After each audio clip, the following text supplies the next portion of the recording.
And we're starting with the Mekong River Basin Commission and Dr. So Nam. Dr. So Nam is the Chief Environmental Management Officer of the Environmental Management Division of the Mekong River Commission, Secretariat.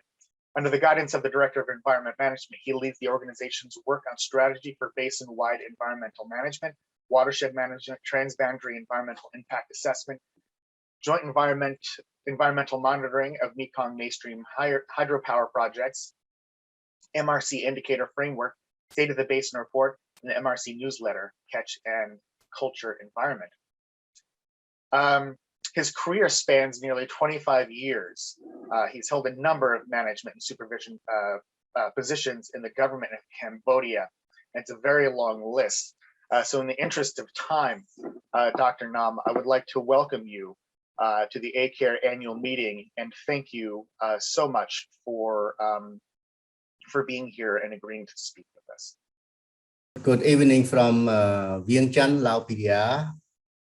So first of all, I would like to thank TED, the African Center for Aquatic Research and Education, ACARE, for the invitation, for the opportunity, for the Mekong River Commission Secretariat, myself on behalf, to give you a presentation of the Mekong River Commission Sustainable Management of Fishery Resources in the Mekong River Basin.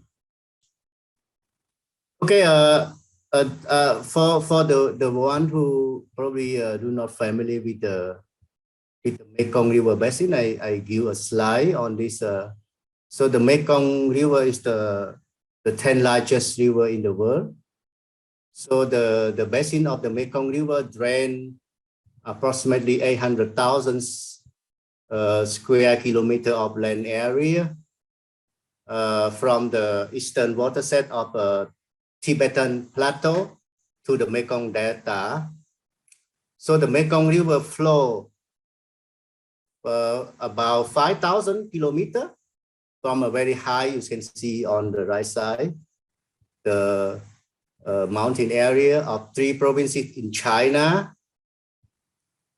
and continue going to Myanmar, Laos, PDR, Thailand, Cambodia, and Vietnam before emptying to the sea. So there's a long history of the Mekong River Corporation dating back to 1957. The Mekong Committee, that time, not a commission, with the extensive knowledge base in terms of monitoring data, study, and basin plan. So the 1995 Mekong Agreement gives the MRC, the Mekong River Commission, a strong legal foundation, and the only one of as a treaty-based organization, and with the mandate to promote and coordinate sustainable development and management of water and related resources of the Mekong River Basin.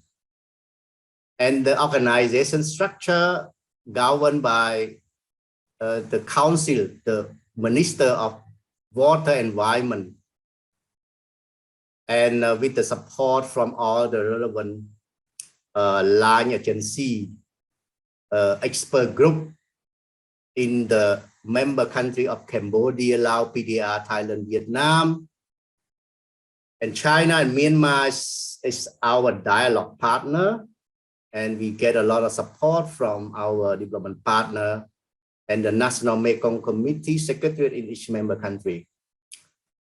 And the cooperation is reconfirmed at the higher level, Prime Minister level. You can see on the right side. Every 4 years, there is a summit of the Prime Minister. So start from 2010, here the third one, 2018, and the fourth one will be next year, 2022.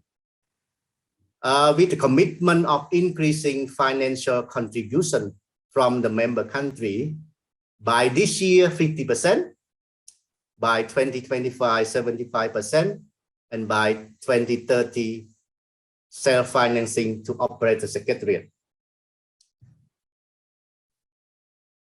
So the vision of the basin economic prosperous, social just, environmental sound of the basin.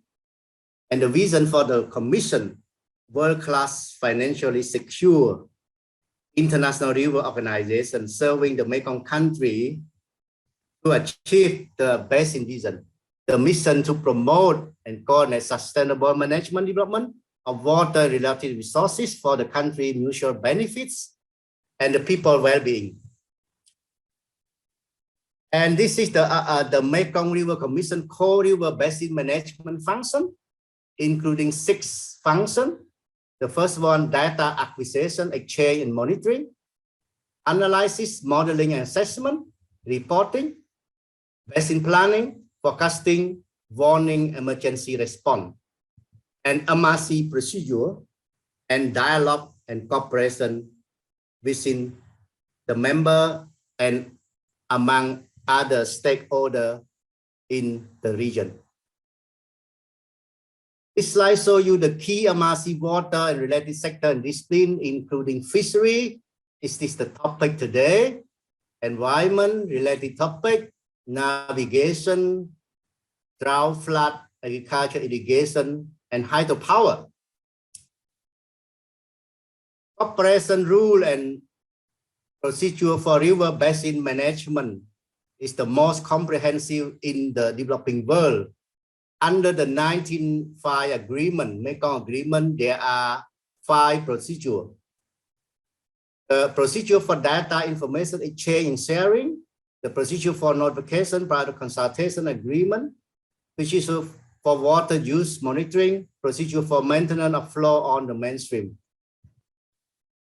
And under this procedure, there are several key basin and sectoral strategy and guidelines. The key one are the basin development strategy, 10-year, the basin-wide fishery management strategy, the strategy for environment management, the Mekong adaptation strategy and action plan, drought management strategy, flood management strategy, sustainable hydro development strategy, and navigation master plan.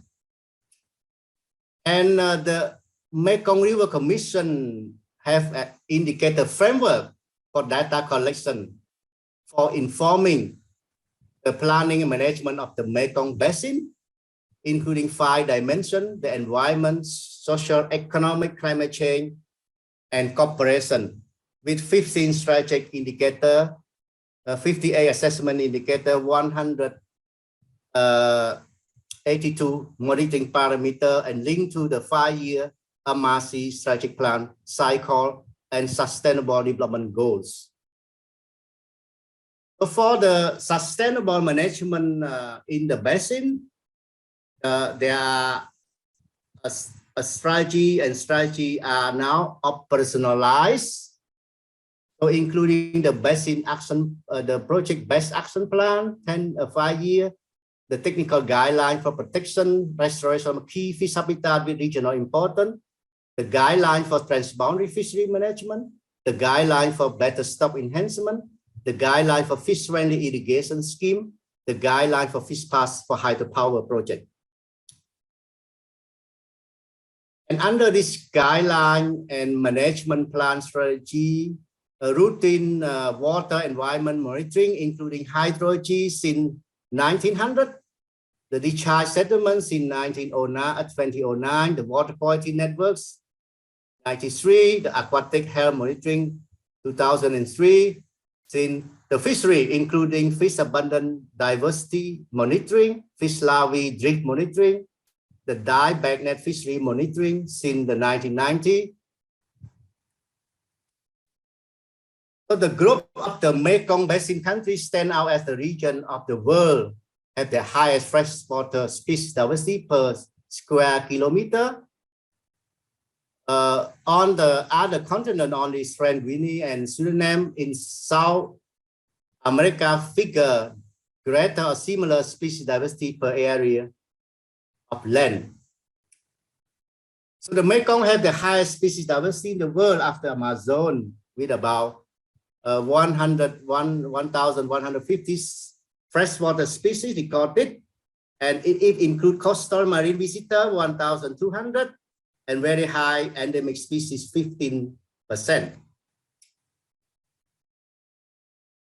So the total production, 2.3 million with the value of 11 billion US dollar per annual, compared to the world, 2%, to Africa, 43%, to America, 19%, to Asia, 4%, to Southeast Asia, 12%, and to Europe, 24%. And however, it's about 20% of the world inland capture fisheries from the Mekong. It's the higher production than anywhere else in the world, Mekong Basin. Tonle Sap Great Lake Cambodia is the largest and most productive lake in Southeast Asia, has been recognized as a World Heritage Biosphere Reserve by UNESCO 1997 and one of the world biodiversity hotspot.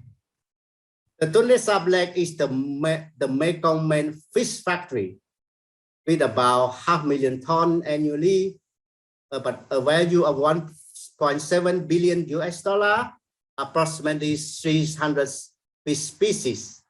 I think third in the world after some lake in Africa. Very important contribution to national regional food security, nutrition, cash income, employment, and have strong cultural religious significance. And the water sources for the lake, including the river, Mekong River, 54%, lake tributary, 34%, and the rainfall, 12%. And the discharge at the lake estimated 92 billion cubic meter during the inflow and outflow period, respectively.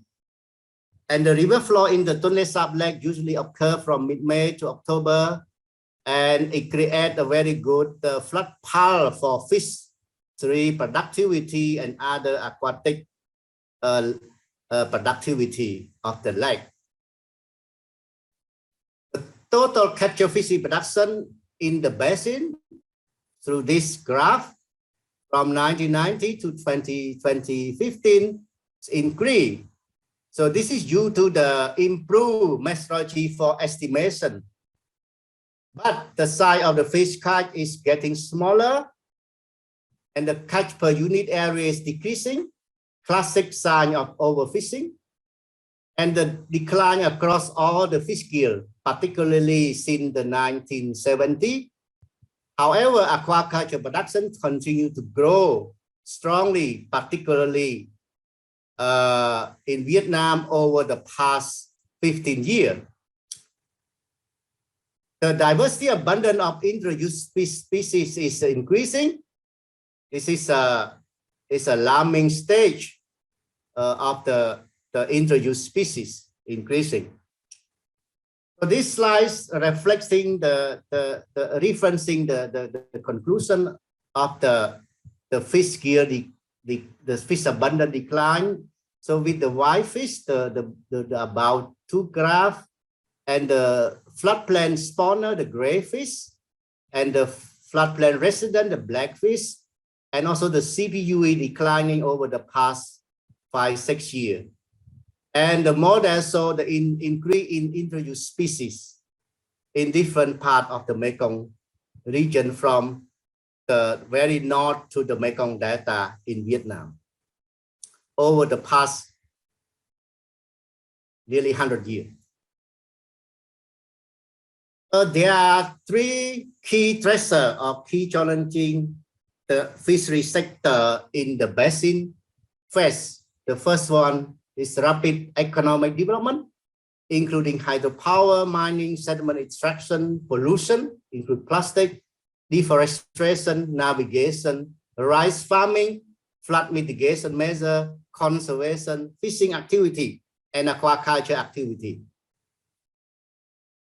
Human population growth, increase fish demand and supply. Climate change, including very drought and very flooding.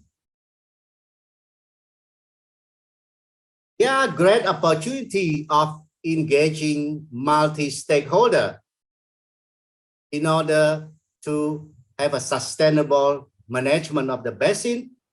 MRC work closely with other regional cooperation framework in the region, including the Mekong Japan, the Mekong Korea, the Mekong USA, the Mekong Langsang, and other international regional organizations, including UNEP, ASEAN, Greater Mekong Subregion, UNFAO, CIFTEC, and ACMEX.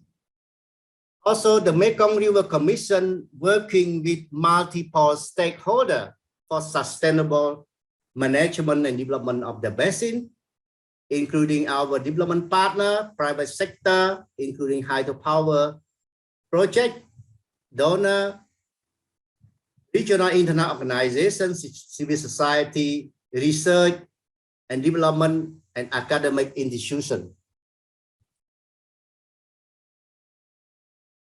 There are four great perspectives for sustainable management of water and fishery in the Mekong Basin.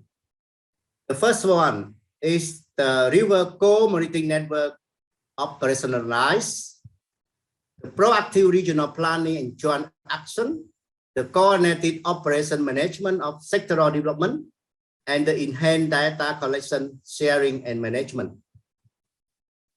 Thank you very much.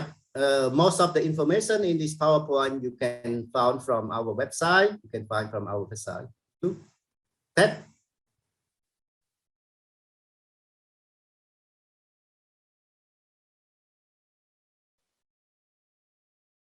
Thank you, Dr. Nam. Very interesting talk. Thank you so much. There seems to be so much valuable lessons from your talk and appropriate. We've learned Dr. Nam is in a time zone that it's very late and he's had a full day, and so we're not sure he's going to be able to stay for the entire meeting today. So we'd like to open up a few extra minutes for questions, specifically for Dr. Nam. Does anybody have any questions? You can raise your hand, put it in the chat. If you do raise your hand, we'll call on you and you can speak. Farida. Hello. If you don't mind, you can also show your video if you feel comfortable. Right. Hello. Yeah, hi everyone. Thanks, Ted. Thanks, Dr. Nam, for that very nice presentation. On one of the slides, you show that there is remarkable aquaculture growth in the Mekong Delta. What are some of the challenges, or what are some of the experiences that you can say about the volume of aquaculture that takes place in the Delta in terms of, for instance, management or disease outbreaks and things like this? Thank you.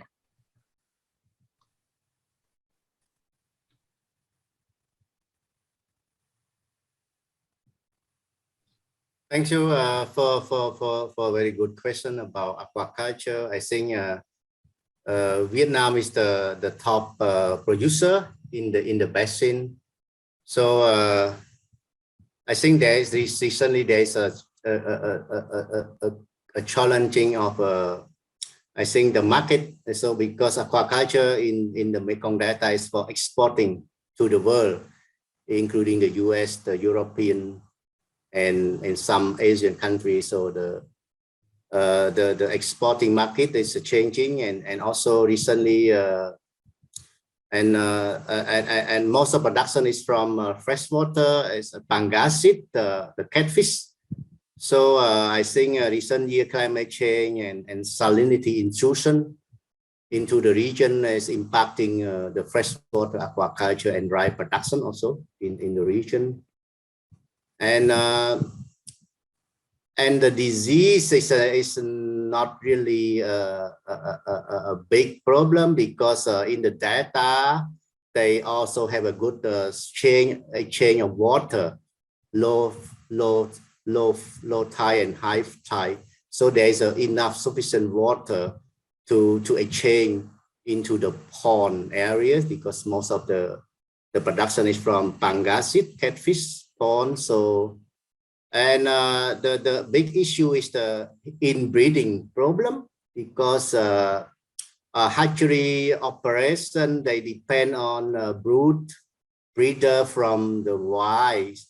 So the brood stock from the wild is decreasing, especially in Vietnam. So they need exchange brood stock between Cambodia, from Cambodia, for the Pangasius brood stock. So so there's inbreeding, and there is a little bit also resulting in some disease in the juvenile state because of the inbreeding, because of the poor quality of the brood stock.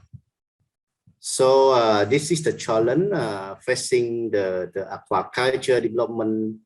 Mostly, I think more than 90% of the production in the Mekong Basin is from the Mekong Delta in Vietnam. Thank you. Thank you. Thank you. Any other questions for Dr. Nam?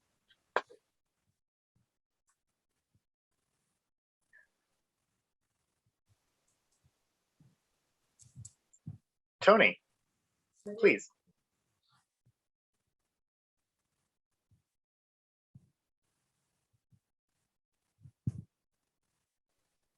Good to see you, Tony. You're muted. Thought I unmuted. Thank you. Thank you for the great presentation. I have a question about the use of remote sensing in the monitoring that you describe.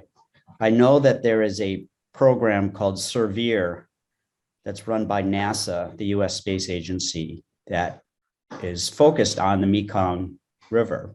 And I was just wondering how well that is integrated with what you described.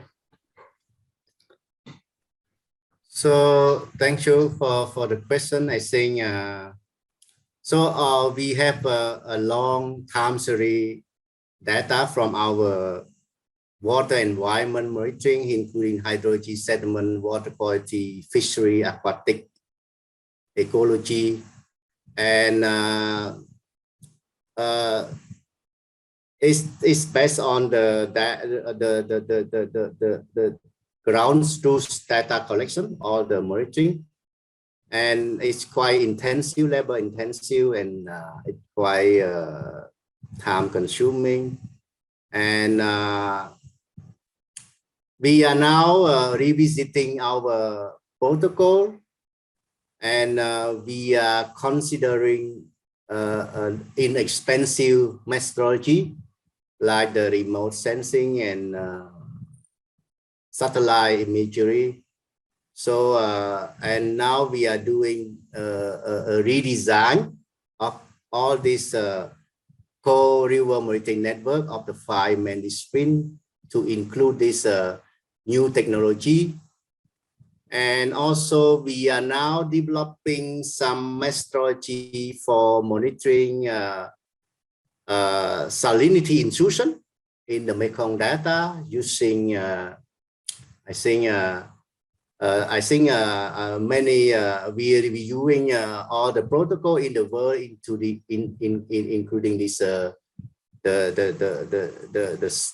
organization you just say to monitor the salinity intrusion and to monitor the river rhine habitat, the estuarine habitat, and the coastal habitat, including erosion and including erosion and sedimentation. So using the new technology and validated by our ground truth data monitoring. Yes. Thank you, Dr. Nam. Thank you for the question, Tony. Due to time, we are going to move forward, but there's a great question in the chat, Dr. Nam and others, from Dr. Fabrice Mbunja regarding, I think there was a couple questions, but it would be great if you could respond to those in the chat, Dr. Nam, allowing us all to hear that answer also, while we move on to our next speaker,